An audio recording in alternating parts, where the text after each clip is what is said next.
Hey guys, and welcome back to my channel. So today we're going to be talking about a case that has been highly requested by you guys in my case form. And this case is absolutely wild. I see why so many people wanted me to talk about it. And there's a lot to go over here, so let's go ahead and jump right in. So this is Skylar Annette Neese.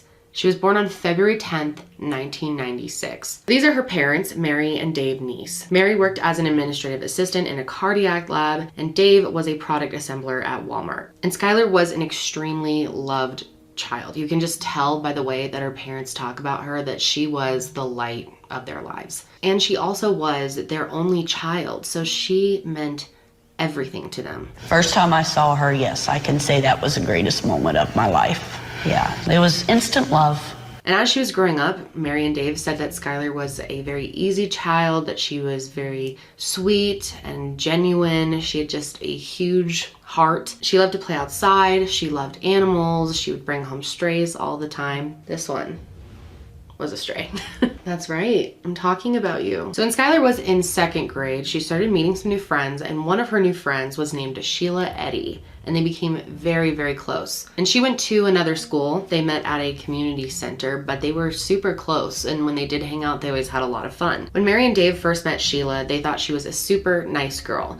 She had some issues at home. Her parents got divorced when she was 4 years old, and her dad also was disabled, so he couldn't work, so it was pretty stressful for her. And she was also an only child, just like Skylar, so the two of them really bonded over that. And Mary and Dave really wanted to be as welcoming as they could to Sheila. They would have her over all the time for dinners, play dates, all that stuff, sleepovers. She was so used to coming to their house that she would just walk right in, and they were fine with that. Skylar's family lived in an apartment in Star City, West Virginia, which is a small town in Magnolia County. And Skylar really enjoyed playing with Sheila. She was definitely a fun person to hang out with. She was a bit of a wild child, and I think that was kind of interesting to Skylar. And like I said, the girls went to different schools, but when they got into high school, Sheila ended up transferring to University High School, which is where Skylar went, and they were really excited. And she really liked high school. She did really well in school, actually. Teachers really liked her, and she had high hopes one day of becoming a lawyer. Yeah, she wanted to be a criminal lawyer,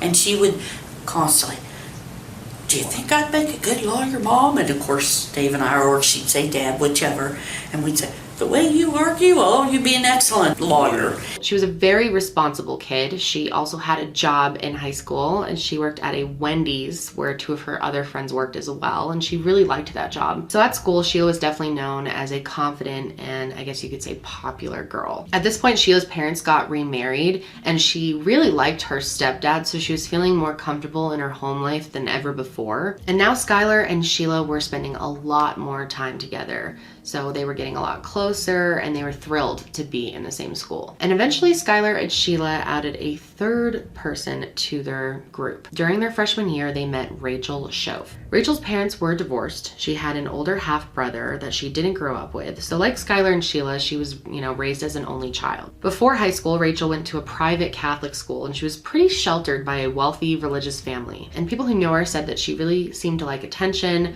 She loved being in the school plays, and she wasn't just in the school plays, she was normally the star of the school plays. And the three of them were really close, and they spent all of their free time together. If they weren't actually physically together, they were texting, and they were actually really into Twitter as well, so they were constantly talking to each other. A lot of people said they acted more like sisters than friends. They were really that close. To a lot of people, it seemed like nothing could ever break their friendship apart. And Mary and Dave were really happy that Skylar, had such close friends. But eventually over time, they started having some intergroup jealousy. I know so many of you have probably experienced this. I know I definitely did with the two girls that I was friends with in high school. I'm still friends with them now. The three of us were really close, but sometimes two of us would be closer and one person would kind of feel left out.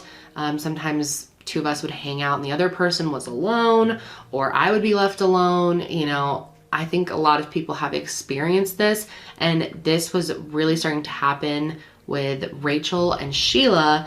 They seemed to be a lot closer, and Skylar seemed to be left out and was often feeling alone. And by summer of 2012, Sheila and Rachel were really close, and Skylar definitely felt a little bit left out. And on July 4th, 2012, Skylar was home alone because Rachel and Sheila had made plans and didn't invite her. And obviously, this was really upsetting. So that day she was, moping around, feeling sad, feeling lonely, feeling left out, and her mom felt really bad for her. Her mom suggested that maybe she read a book or do some homework. Skylar was a very, very smart student. She was an honor student. She absolutely loved to read. She really liked to read a lot of the classics. So her mom thought, this is something that she would want to do to make the time go by, but not even that sounded fun to Skylar on that day. She just felt really down. And that day she actually tweeted out, "Sick of being at fucking home. Thanks, friends. Love to hang out with you all too." So it was clear that Skylar was hurt by Sheila and Rachel making plans without her. So the next night, July 5th, 2012, Skylar worked her shift at Wendy's until about 10 p.m. And when she got home, her parents were in the living room just watching TV, having a very casual night. She walked in, kind of took a peek at what they were watching, hung out for a second, and then gave them both a kiss goodnight and went up to bed. She put her arm around her mom, gave her a kiss, and gave her a hug and said, "I love you, Mom."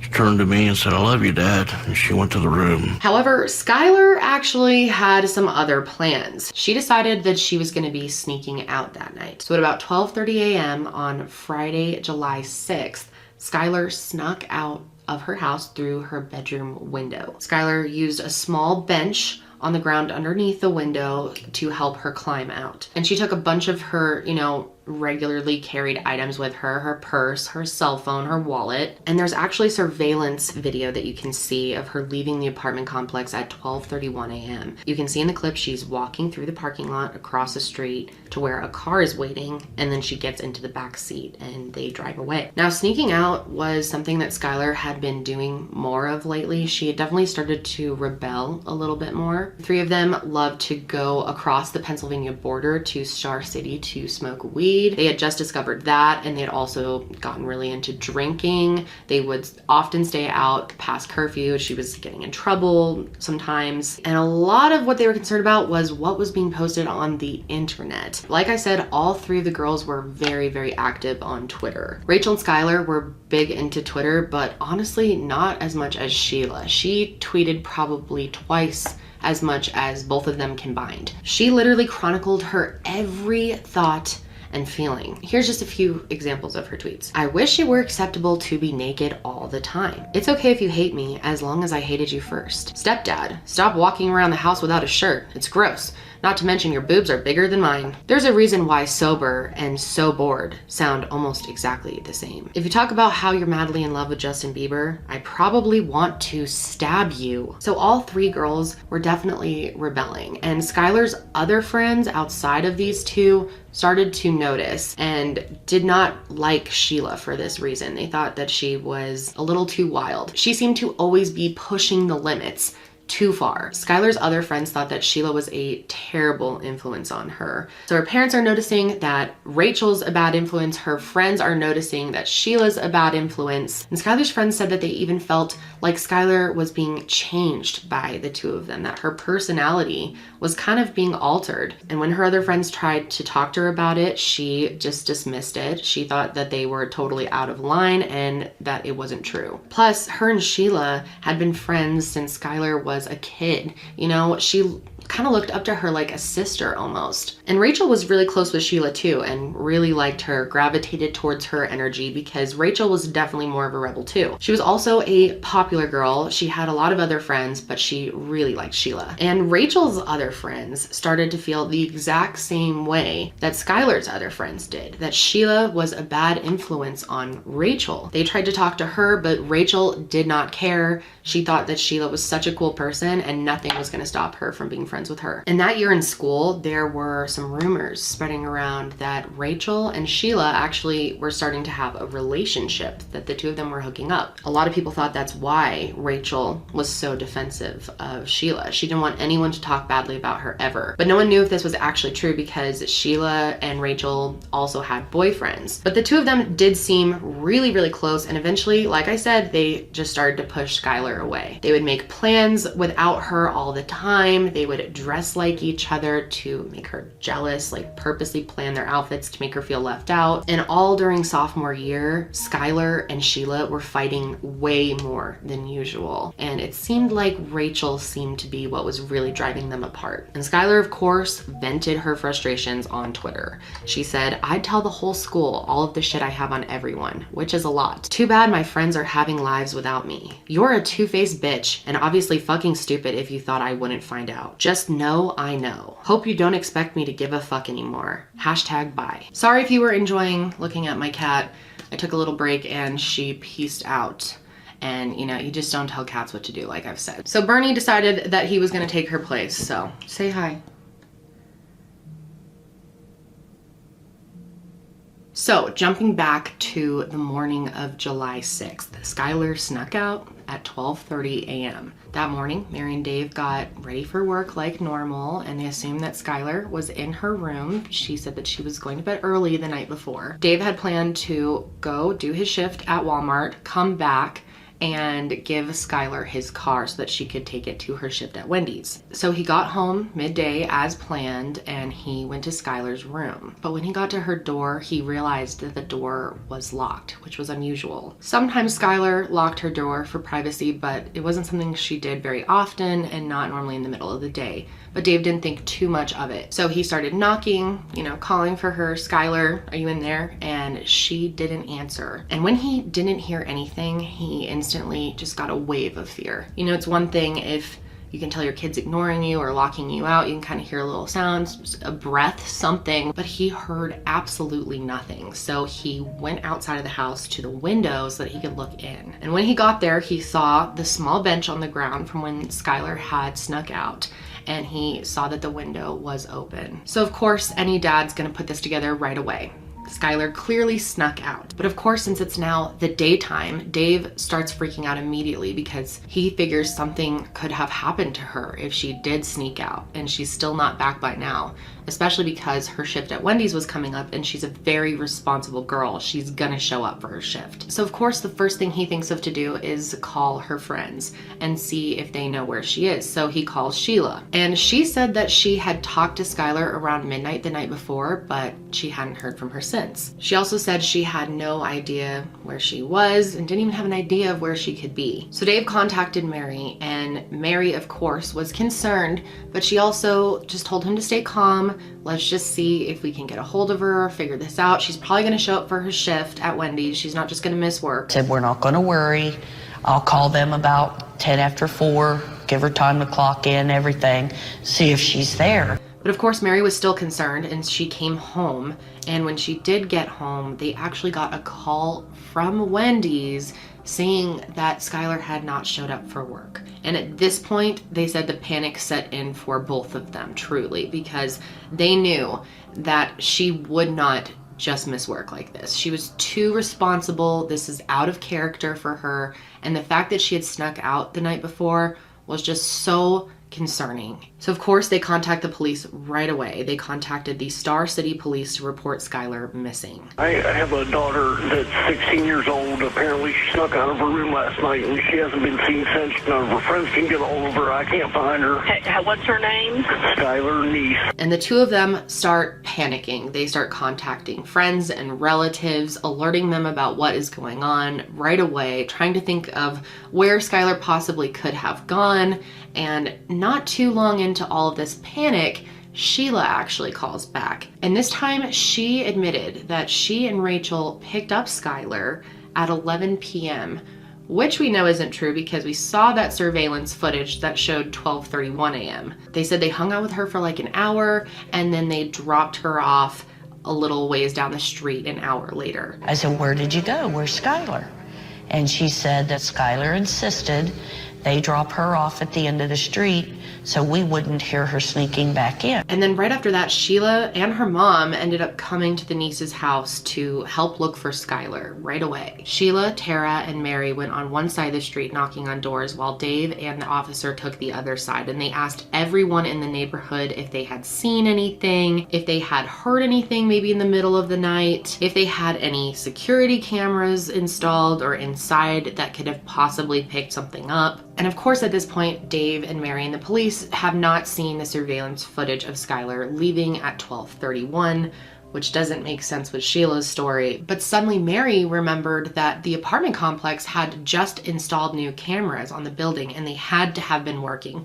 And of course, in so many true crime cases, we see cameras just not working like most of the time, which makes me very concerned and scared as a human being on this planet. But luckily these cameras were new, they were just installed and they were working. So they went to the landlord and he took them into their office right away and they started looking at the surveillance footage. They watched that footage of Skylar crossing the parking lot and getting into a vehicle. And at this point they have no idea who this vehicle belongs to. The footage is so grainy, they can't make out who's in it, and they thought the car actually was an SUV. So of course, as soon as the police see this surveillance footage, they think Skylar is a runaway, that she's unhappy with her home, that she purposely left, and she's probably just out there somewhere. And her disappearance at this point did not qualify for an Amber Alert. At this point in time, all 4 of the following criteria has to be met before an Amber Alert could be issued. A child had to have believed to be abducted,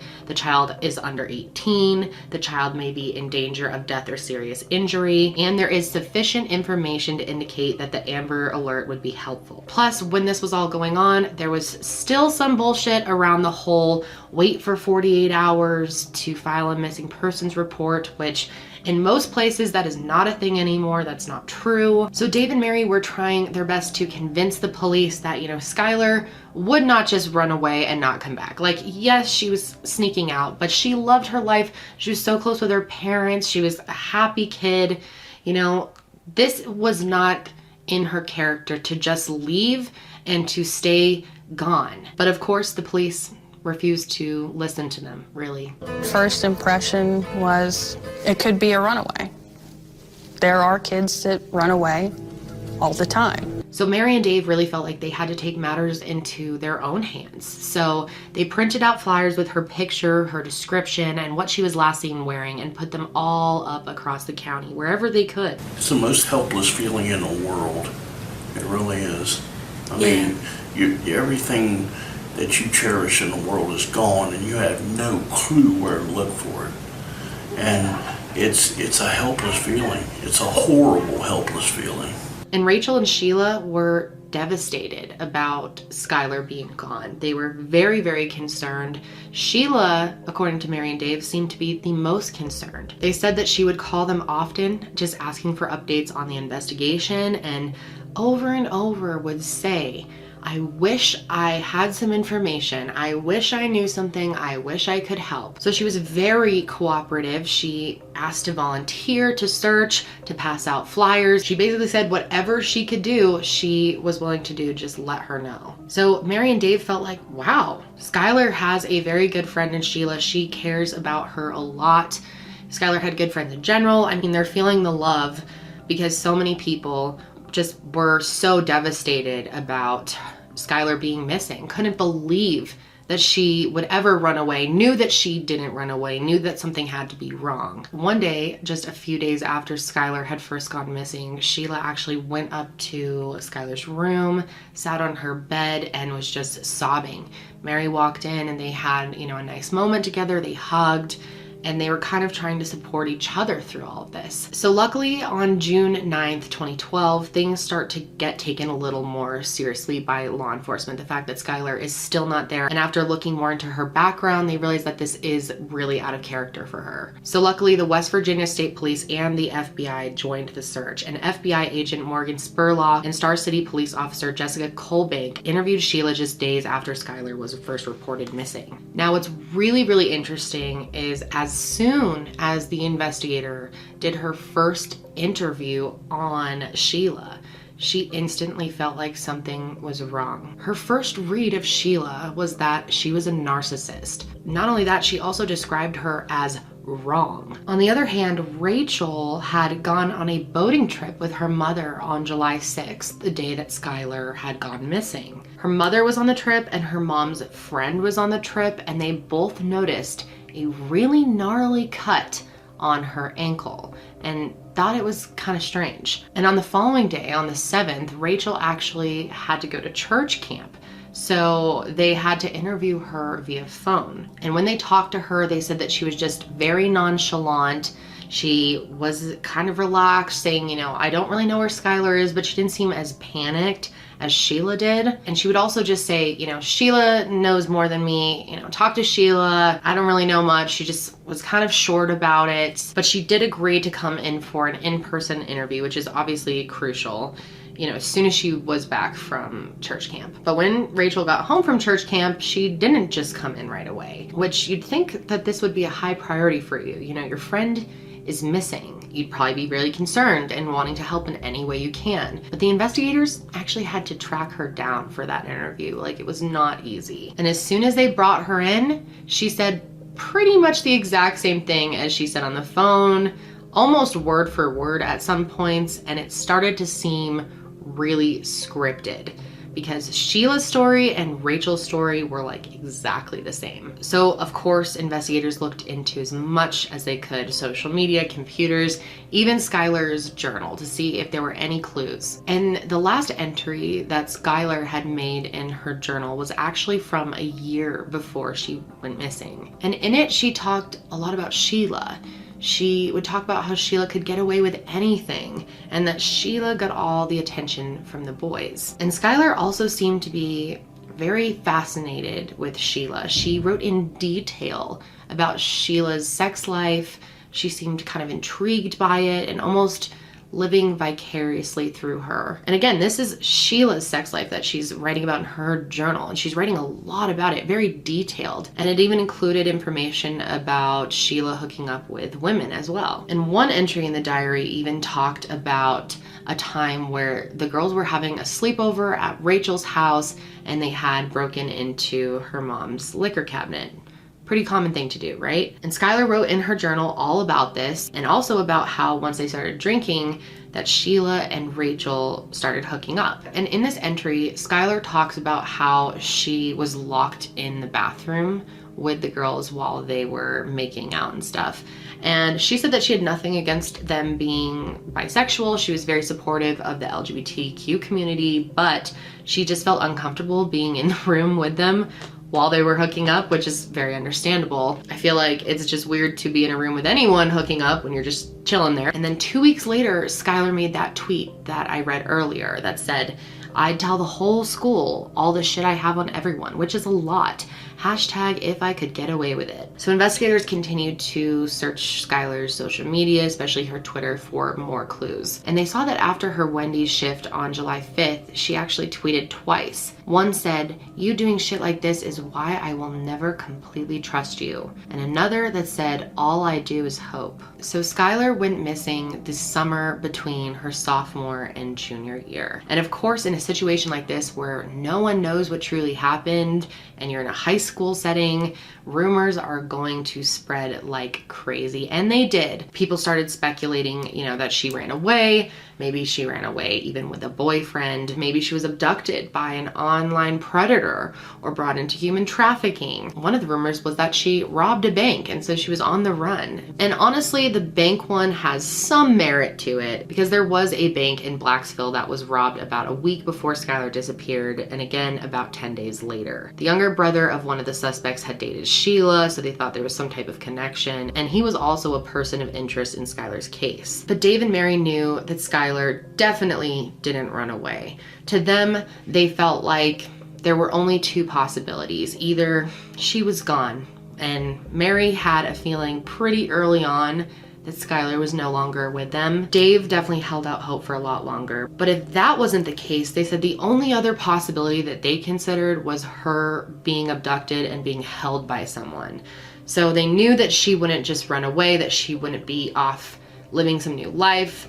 That was just not even in the realm of possibility for them. Not only that, Skylar left behind a ton of important items that if you were really running away, you probably would have taken. She had left her toothbrush, her hair straightener, her contact lenses, her cell phone charger. She even left her security blanket, which was her mother's old nightgown that she called Goody. And that thing meant absolutely everything to her, so there's no way she would have left without it. And out of all Skylar's friends, which she had many friends and people were really upset over Skylar being gone. Many kids in the high school were experiencing depression, anxiety, fear over what was going on, wondering where she was.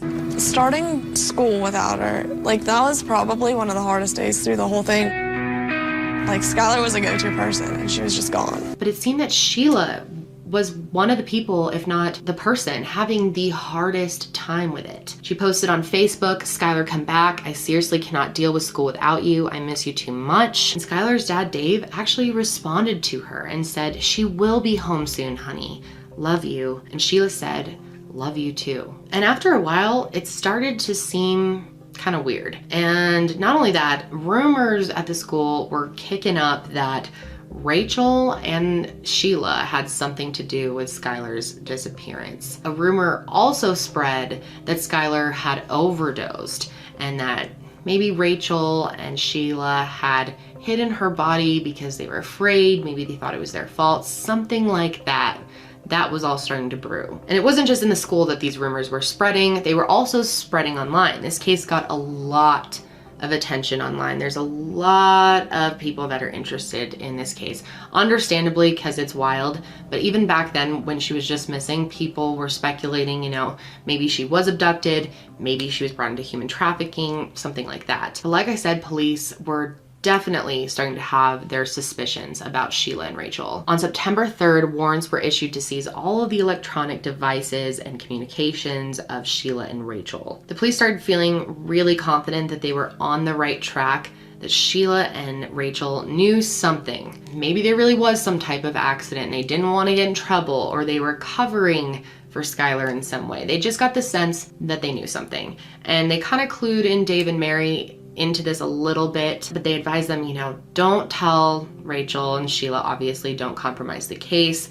This isn't a for sure thing. This is just kind of what we're thinking. We're feeling it out. Then on October 2nd, 2012, Sheila posted a picture of her and Skylar on the Team Skylar Facebook page that was created. And she said, "Skylar, sorry I haven't posted in a while. School has been taking up all my time. Me and Rachel miss you so much, especially at lunch. We sit at the lunch table alone. Come back so we don't look like loners anymore. LOL, school is so hard without you. Actually, everything is hard without you. I seriously think about you 24/7, and I miss talking to you on the phone day and night. I know you wouldn't like some of the things that are being said lately," which I'm pretty sure she's mostly referring to the things that are being said about her and Rachel at this point. Sheila and Rachel were definitely starting to feel the heat, and the amount of people that thought that they had done something was starting to increase over time. Eventually, things on Twitter got pretty tense. 2 anonymous Twitter accounts were created, and they both started following Rachel and Sheila.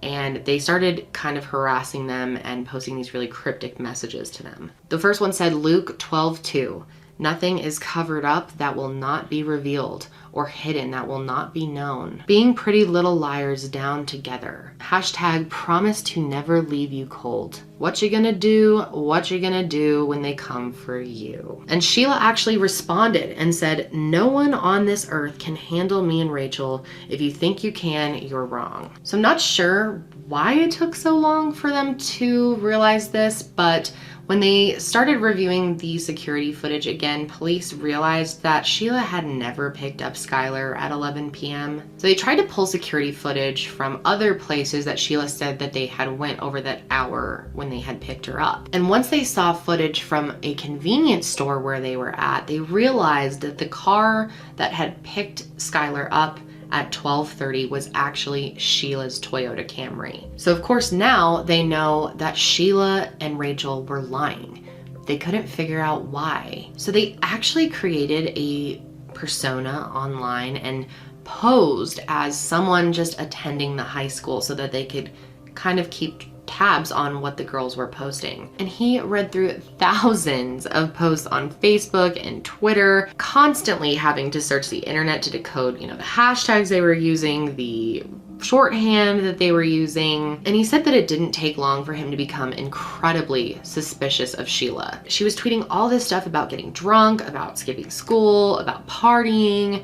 She had tons of tweets about that, but then she randomly would have one in there like, "I miss you, Skylar. Please come back home." However, they kept bringing Sheila and Rachel in, kept asking them questions, trying to get a real read on them, but their story never changed. They were very much in sync about what they said was happening that night. And they noticed that the two girls were very different. Like, Rachel seemed very nervous, very reserved, while she was being interviewed, but Sheila was very cheerful, very upbeat, very confident. And according to the investigators, it seemed like she was kind of flirting with some of them at one point. Sheila seemed to want to stay as close to the investigation as possible. She was always asking for them to keep her updated for any new information, constantly saying how she wishes she knew more information. However, Rachel took the opposite approach. She really just stayed away from the whole thing and seemed nervous about it. She also kept her distance from Mary and Dave,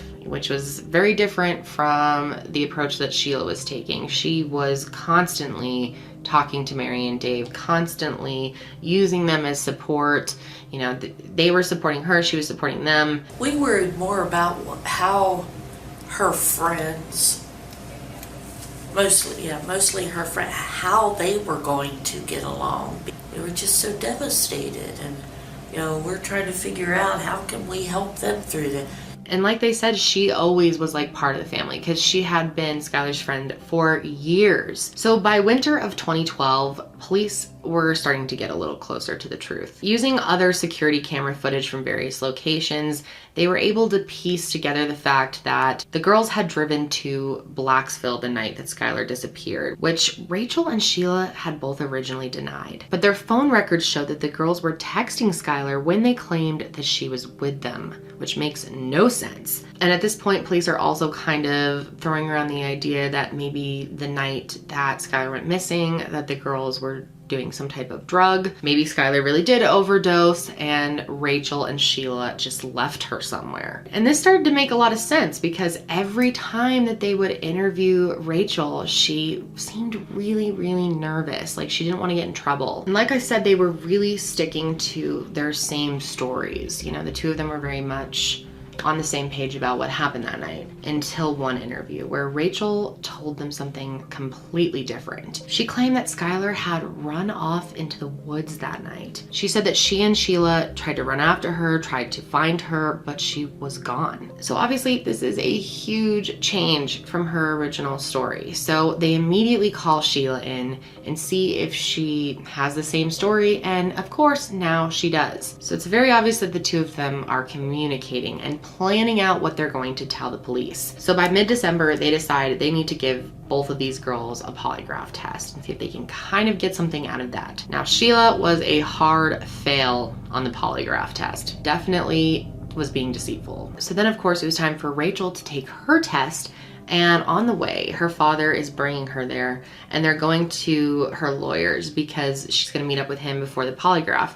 And on the way there, she jumps out of the car and runs to Sheila's house to get help from Tara, Sheila's mom. Now, apparently Sheila's mom had been really trying to slow down the investigation. She got in a fight with one of the investigators, Jessica, the one I had mentioned. Jessica was actually taken off of the case because she called Tara a tool. So it's all really starting to make a picture here. They're really starting to put the pieces together of what may have happened, and they're definitely thinking at this point something happened. The girls don't want to admit it. There was a overdose. She drank too much.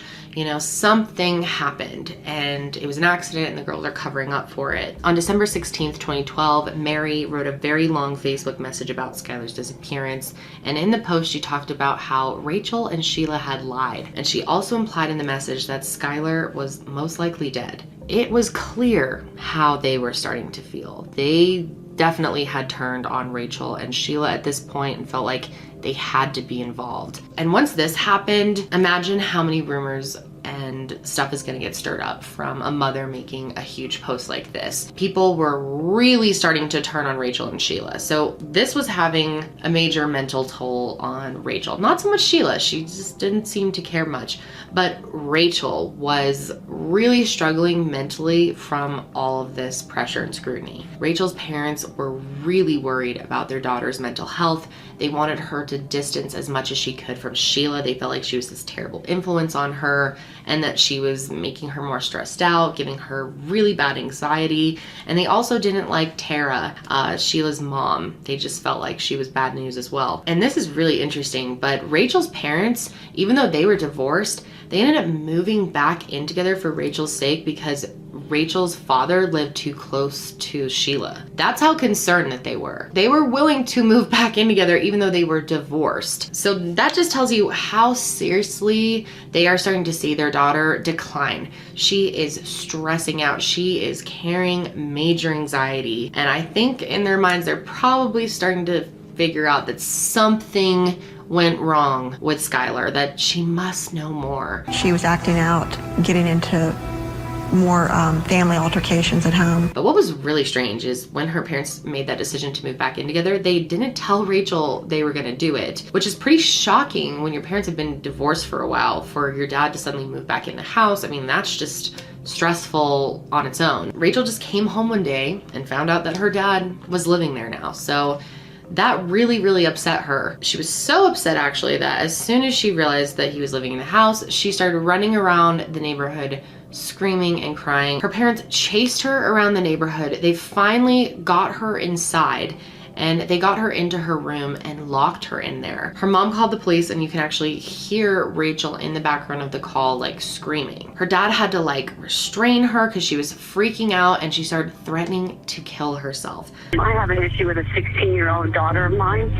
We can't control her anymore. She's hitting us, she's screaming, she's running through the neighborhood. Give me the phone. Like, no, this is over, this is over.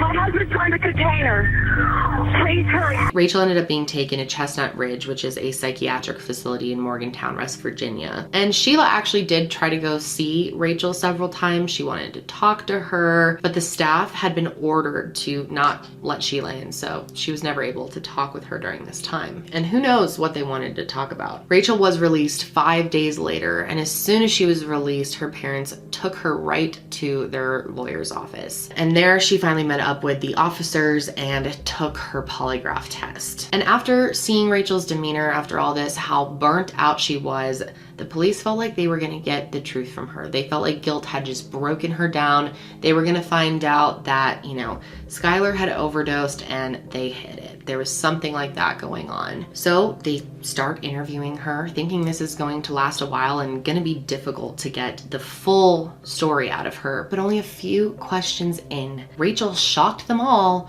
by saying, "We stabbed her." That's right. Rachel and Sheila stabbed Skylar Neese to death. She just, you know, glanced at us and said we stabbed her. And as you can imagine, the investigators' jaws just dropped. This was not even something they were considering. They were thinking this was a cover-up for an accident, and now they're dealing with murder. And then she just starts to spill everything. She told them how Skylar and Sheila usually spent their spring break together and that their sophomore year they spent a week in Myrtle Beach. But according to Rachel, on this trip, the girls had fought the entire time. And when she got back, Sheila complained to Rachel about how bad Skylar was, how much she didn't like her anymore, and how she had to go. And what's really interesting is at one point, there were some teachers and classmates that overheard Rachel and Sheila talking about how to get rid of a dead body. However, a few weeks before this, a dead body was found near their school. And so the teachers assumed that they were talking about that. But of course, other kids in the school who had heard that thought that they were talking about killing Skylar. And it turns out that some of those kids even told Skylar what they heard, but she dismissed it. She thought, you know, Rachel and Sheila would never do anything to harm me. And she kept hanging out with them all that final spring semester leading up to summer. But obviously as summer came, Skylar was starting to catch on to, you know, the attitude Rachel and Sheila had towards her. Like I said, on June 4th and 5th, she made a few tweets, some that I've already read about her falling out with Sheila and Rachel, such as "sick of being at fucking home, thanks friends, love hanging out with you too, you doing shit like this is why I can never completely trust you, it really doesn't take much to piss me off." And Sheila on the 4th and the 5th did not tweet at all, which was pretty unusual for her. Like I said, she was the most active on her Twitter. When they look back at messages, they saw that on July 5th, Rachel and Sheila had texted Skylar asking her to sneak out with them that night. And at first, Skylar wasn't so sure. It actually took her a little while to agree to join them. So it turns out that Sheila was the one driving the Toyota Camry that picked her up that night, and that Rachel was sitting in the passenger seat. Skylar got picked up around 12:30. She gets in the back of the car, and of course the girls didn't realize that there was surveillance video, so they didn't think that out too well. But they drove downward toward Blacksville in Magnolia County, right on the Pennsylvania border, which is 25 minutes away from Star City. Their plan was originally to take Route 19 to Route 7 to get to Blacksville, but Sheila ended up changing their course when she saw a state police car parked at an intersection. But eventually they did get into Blacksville, they crossed into Pennsylvania, and then Sheila drove them down this dark, winding road kind of to the middle of nowhere. And I guess this is a spot that the girls would drive a lot. It was just kind of secluded, and they would come here to smoke weed with Skylar. So this wasn't unusual to Skylar at all. According to Rachel, they talked for a few minutes in the car, and then they got out. And when they got to their normal smoking spot, Skylar realized that she had left the lighter in the car. So she turned around toward the car to get it and started walking that way, when suddenly Sheila and Rachel counted out 1, 2, 3. And on 3, both girls pulled out kitchen knives that they had taken from their parents' house and started stabbing Skylar. Skylar started screaming, of course, completely shocked, but realizing what was going on immediately. And she had been stabbed in the knee, so she tried to run, but she couldn't. According to Rachel, she fell backwards and stopped stabbing her, and that Sheila just kept going. And this is absolutely sick. One of the most disturbing things I've ever heard. But they let her slowly bleed out in front of them. They literally stood back, the two of them, and watched her slowly die. And according to Rachel, all Skylar could say before she died was, "Why?" Which is what all of us would like to know. They waited until Skylar had died, and it became completely silent. It turns out Rachel and Sheila had stabbed Skylar over 50 times. And Rachel talked about how much they had premeditated this. They had packed up all the gear that they would need in their car, including paper towels, rags, bleach, clean clothes, even a shovel, and they had all of this in the trunk of their car. So their next move was to get that shovel and try to dig a hole so that they could bury her out there. But as they started to dig, they realized the ground was too hard and rocky and they could not make a hole. So instead, they dragged her body over near this tree and just covered her with dirt and debris and branches and just random things that they found. And this is kind of a strange move, but after that, they just turned off Skylar's cell phone and left it next to her body. After this, they washed themselves off at the creek, and then they walked back to their car where they had a fresh change of clothes, got in the car like everything was normal, and went home. On their way home, they dumped off all the rags, all the evidence that they had, and they got back to their houses around 6 a.m. And you guys are not gonna even believe this, but that morning, Sheila hops on her Twitter and says this: "Always keep your cool." So of course, after Rachel just tells them all this, the officers are completely shocked. Like I said from the beginning, they knew that there was probably a chance that the girls were involved, that they knew something, they were covering up something, that something along those lines was going on. But they did not consider that they had plotted a murder and killed her in such a violent way. So of course, they asked her why. That's a question we all want to know. Skylar even was asking why? Why did you guys do this? And this is unbelievable, but they literally said that they did it because they didn't like her. She would not give us any specific details other than they just didn't like her. And then when I asked her, "What do you mean you didn't like her? Clarify that." She said, "Oh, nothing, we just didn't like her." They said they didn't want to be friends with her anymore, and this was the only way to get rid of her. Rachel claimed that it was as simple as that. So of course, police, they don't even know where to start, right? Like, they don't even have a body. So the first thing they're asking is, do you guys remember where you put her body? Can you lead us to it? And Rachel agreed, so they went out there to where she thought they had dumped the body, but the area had been completely covered by snow, and Rachel couldn't remember exactly where they put the body, so they had to wait until all of it melted. So on January 4th, 2013, the police got a warrant to seize every knife inside of Sheila's house. But not only that, they looked in her car and they found blood in her trunk. And while this was all going on, Sheila didn't know that Rachel had confessed, but she was already starting to figure it out just by the way they were acting and the evidence that they were pulling. Sheila's a pretty smart girl, you could say, and she caught on pretty quick that their ship was sinking. But they wanted to get more out of Sheila while she was still in the stage of lying to the police. So they had Rachel wear a recording device, a listening device, and go and hang out with Sheila and see what she could get out of her. However, Rachel got very nervous. They ended up not talking about Skylar at all.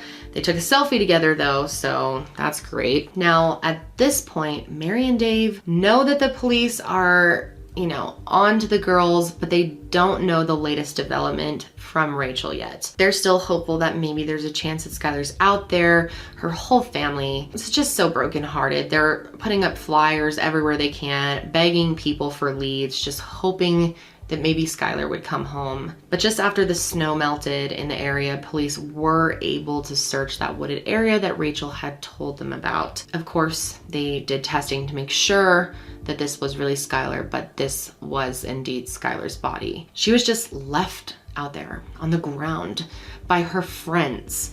When we first got word, we weren't allowed to even let on that we knew. So yeah, it was kind of a... We even talked about it. Yeah, and it was kind of a we knew, but do we believe it? Yeah, it was a yo-yo. So through the rest of the winter and spring, the police made Rachel and Sheila get homeschooled, so they never saw each other. On February 10th, 2013, Skylar's birthday, Rachel made a happy birthday Twitter post to Skylar, and then after that she tweeted, "I hate the shit I think about at night." On March 13th, they announced to the public in a press release that the body had been found in Pennsylvania, and the public was just devastated because people were really, really invested in this case. People were just really hoping that she would be found, that there would be a better outcome, especially kids at the school. Like, kids at the high school finding out were so upset. They had to, bring in counselors and make sure everyone was doing okay, because it's hard when one of your fellow classmates dies, especially in such a brutal way. And when other classmates are suspected of being involved, it definitely makes it all more chaotic. So now it was official. Skylar wasn't missing, she was murdered. However, remember at this time, the girls are still technically under investigation. Even though this confession has been brought forward, they have to confirm everything. So even though a lot of people in the community were already suspicious that Rachel and Skylar had something to do with her death, Sheila was still trying to publicly maintain her innocence. On her birthday, she also made a message to Skylar and said, "Rest easy, Skylar. You'll always be my best friend. I miss you more than you could ever know." She also tweeted, "Worst day of my whole life." And Rachel was still doing this too, even though she knows that she just confessed to the police that she stabbed Skylar. She still had the nerve to write, "Rest in peace, baby. I love and miss you more than anything. May you finally have justice." What? Then on April 1st, 2013, a month before she was arrested, Sheila seemed to confess to her crime through Twitter. At 1:37 in the morning on April 1st, she tweeted, "We really did go on 3. Are you fucking kidding me?" The fact that they're so proud of this, like it's something cool. We really did go on 3, as if it's like a inside joke or something. I just can't even understand the mind state of Sheila, especially. Both of them, for making these posts, to be tweeting about your friend that you killed in this loving way, saying you miss her, but also straight up confessing and writing these like subtweets about her death. Is so fucking wild to me. The next afternoon, she tweeted again saying, "They say you remember the past better than it really was." So after they did this bit of an undercover investigation with Rachel, she obviously has to turn herself in. Eventually, she agreed early on that she would. So she turned herself in on May 1st, 2013 and pled guilty to second-degree murder. And she was transferred from juvenile to adult status and officially pleaded to murder in the second degree by unlawfully, feloniously willfully, maliciously, and intentionally causing the death of Skylar Neese by stabbing her and causing fatal injuries. And the state of West Virginia recommended a sentence of 20 years for her. Meanwhile, they got the results back from Sheila's car that the blood in there did belong to Skylar Neese, so that officially sinks her ship. And on the day that Sheila got arrested, she was actually just chilling at the Cracker Barrel with her mom, Tara. The police showed up at the restaurant, waited for them to come out, and as soon as they did, they approached Tara and Sheila in the parking lot, and she acted completely shocked, very upset, and they arrested her for first-degree murder. And she actually said to her mom, "Mom, is it gonna be okay?" And Tara said, "I don't know." Now, Sheila definitely did not realize the weight of what was really going to happen to her. So yeah, she was charged with murder, and they decided that they're gonna try her as an adult. Now, the media had been covering the story all along. The public was very interested. Dave and Mary were doing as much press as they could, but once the arrest happened, the coverage just boomed. It was nonstop. It was covered on like HLN. It was even covered on CNN by Anderson Cooper. So when it makes it to that level, you know, lots of eyes are on this case. It's such a disturbing story. What is next for these two teenage suspects? Anderson's 16-year-old Rachel Shove had been charged with first-degree murder, but after leading authorities to Skylar's body in the woods, she cut a plea deal. She pled guilty earlier this month to second-degree murder, but she still could get 40 years in prison, Anderson. Now, the other girl, the other suspect who hasn't been named, she is still charged as a juvenile with first-degree murder, although a judge could charge her as an adult. We're waiting on that decision. There is no word that a plea deal is in the works for her. Now, Sheila had already been tried as an adult, so her name was released to the public, but Sheila was being held as a juvenile at this point, so hers wasn't. But of course, people in the school knew that once Rachel was arrested, that Sheila was probably involved too. People put the pieces together extremely quick. Sheila was indicted by a grand jury in West Virginia with 1 count of kidnapping, 1 count of first-degree murder, and 1 count of conspiracy to commit murder. And as soon as she was charged as an adult, her name was released to the public, and people went wild online. Sheila is a very hated person online, and I must say, Sheila has a real evil fucking vibe to her. She's like Mean Girls to the next level. After going up to Skylar's parents during the whole search, pretending she was there for them, tweeting about how much she missed Skylar, all of that was so clearly fake because she would only show emotion when she was in court about going to jail. Never about Skylar, never about her family. It was always when jail was brought up and her future was brought up. Sheila was even smiling at some points in court, and she seemed very worried about her appearance, very into her hair, and of course she pleaded not guilty to all of the charges. The trial started on October 22nd, 2013, and Rachel's defense attorney actually asked for her testimony to be suppressed because she had a lot of mental health issues going on. They also asked the judge for the trial to be postponed, and they did agree to that, so it was rescheduled for January 28th, 2014. And at this point, I think after thinking about it a little more, realizing that there was no hope for her to get off for this, she ended up deciding to take a plea deal instead. And in return for this, the state of Pennsylvania agreed to not press additional charges on top of what she already had. So on January 24th, 2014, Sheila did plead guilty to first-degree murder. But even her lawyer, who, you know, normally defense attorneys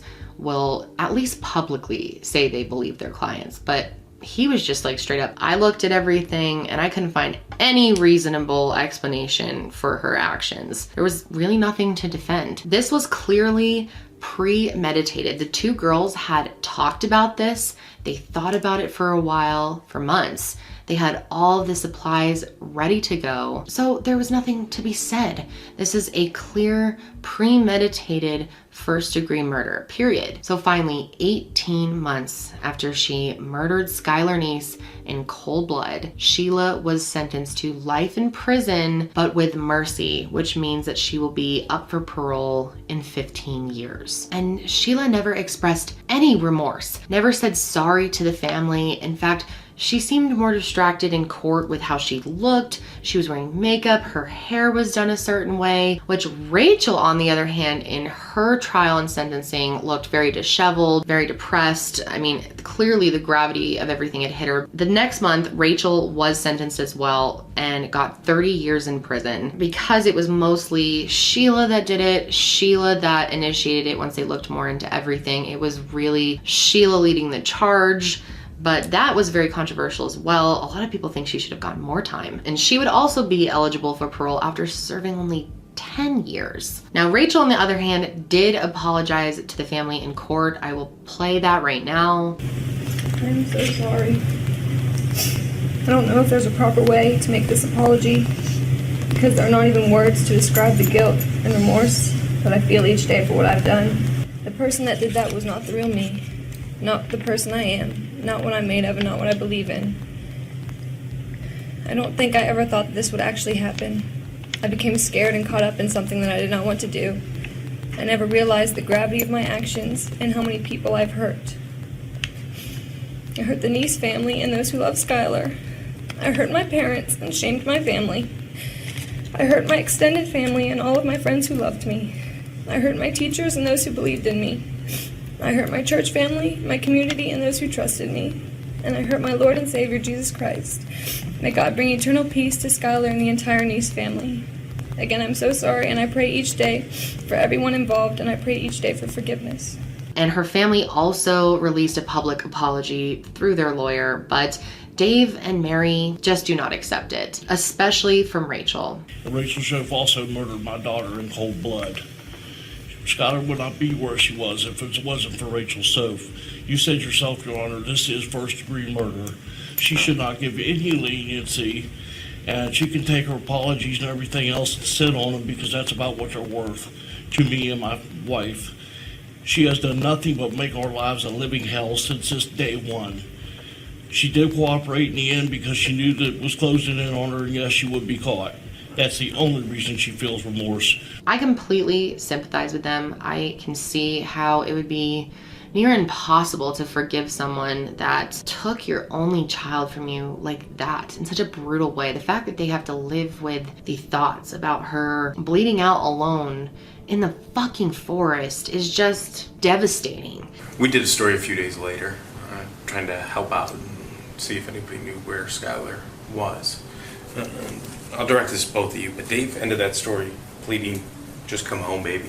When you think back and those being kind of the first words, at least the community got to hear about your missing daughter and what you guys wanted, what do you think about? A lot of tears. I wish that's what it was. She had just run away and did come back.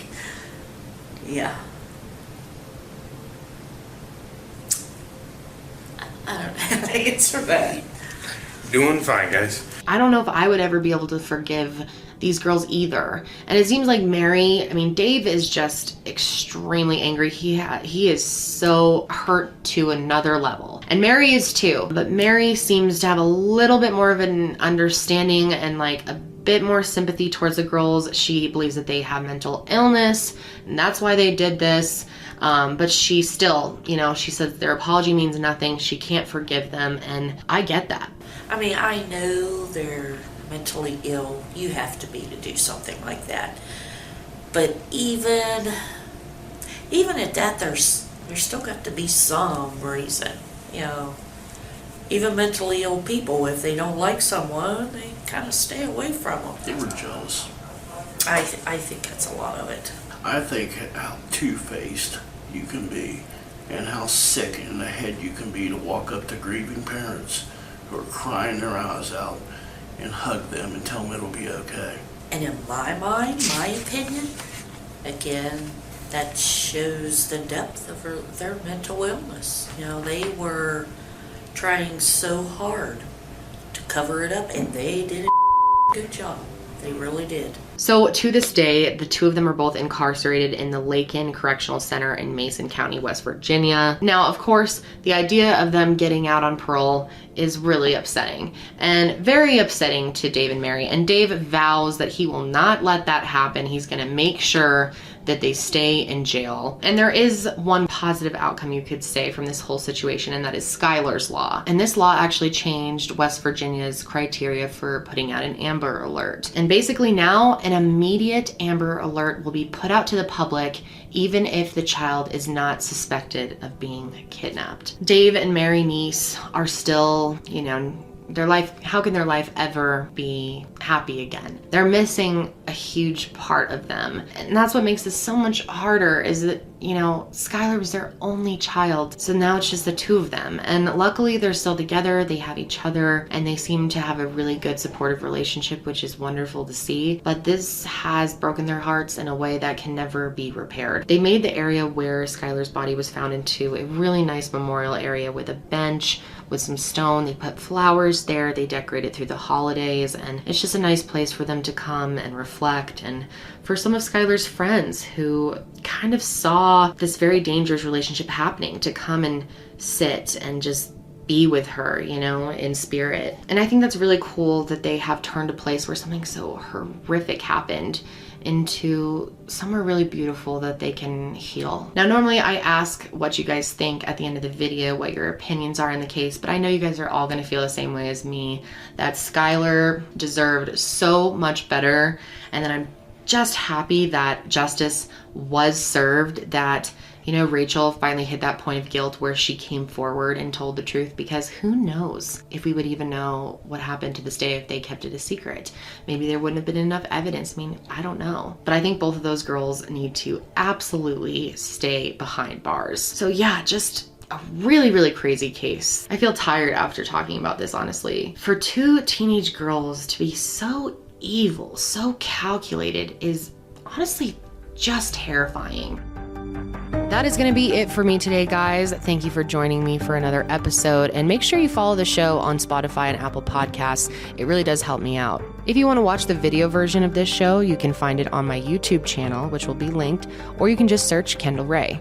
I will be back with another episode soon, but until then, stay safe out there.